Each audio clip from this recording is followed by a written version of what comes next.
Welcome to The Explainer. And today, we've got a story for you that's about so much more than just music. It's really about memory, how time can totally change our perspective, and the weird, sometimes frustrating journey we take to reconnect with the art that we love. Okay, so to really get this, you have to know about these two albums from the Japanese city pop legend Eiichi Ohtaki. First, you've got 1981's A Long Vacation. This thing was an absolute masterpiece, a total home run. Then, 3 years later, comes the follow-up, Each Time. And for years, decades really, it just lived in the shadow of the original.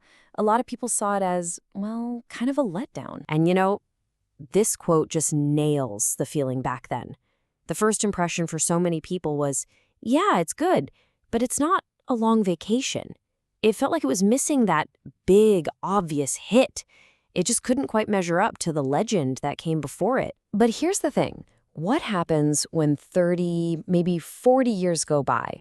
We come back to art with a totally different perspective. And that's where the story of Each Time gets really interesting. Fast forward to today, and the whole story just flips on its head. The album that everyone kind of shrugged off as a nice but weaker sequel, it starts being seen as something completely different. A work of art that's unique, that's profound, and that stands entirely on its own. And what's really fascinating is that this shift wasn't just about saying, oh, it's actually a good album. No. It was about understanding the intent. People realized they weren't superior and inferior. They were opposites by design. A Long Vacation was the wet album, an epic poem, a jojishi, grand, sweeping, for everyone. Each Time, that was the dry album, a lyric poem, a jojoshi. And it was meant to be intimate, personal, almost nostalgic. And look, this wasn't just some academic debate among music critics.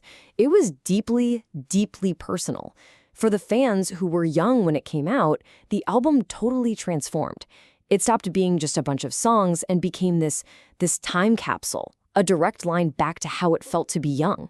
It picked up this incredible emotional weight that it just didn't have in 1984. Okay, so you're on board, you've fallen for this album, you're thinking, I gotta listen to this. Simple, right? You just put it on. Well, that's where things get really complicated and honestly pretty frustrating. It's wild, but trying to just hear the album the way it was meant to be heard, it's surprisingly hard. What should be the easiest thing in the world for a music fan becomes this confusing, maddening quest. And it all comes down to this really simple, pure desire. I just want to listen to one album calmly. That's it. But because of the album's chaotic history, that simple wish turns into a massive headache. So why is it so hard? Well, look at this mess. You're hit with this total chaos of choice. You've got CDs with bonus tracks tacked on that just kill the mood. You've got versions where the songs are in a completely different order. There are different edits, weird fades, new mastering that changes the sound.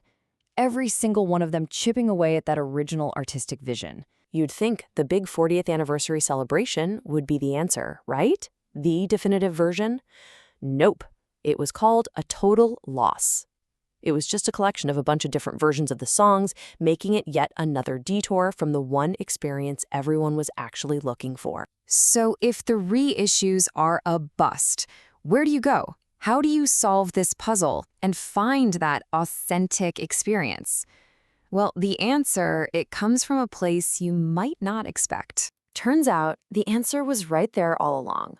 You have to go back all the way back to the beginning.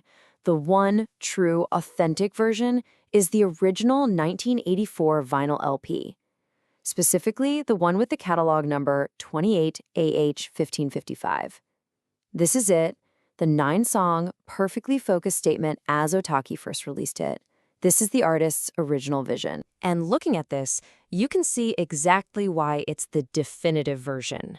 9 tracks, perfect sequence, no distracting bonus songs thrown in the middle, just the pure intended experience, flowing from start to finish and ending exactly where it's supposed to.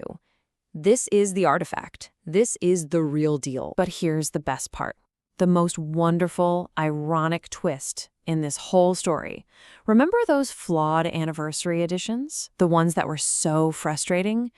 Well, they had this amazing, totally unintended side effect. That new release set off this incredible chain reaction. First, all the anniversary hype got people interested in the album again.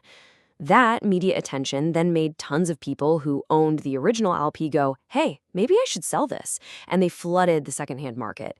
And you know what happens next, right? Basic supply and demand.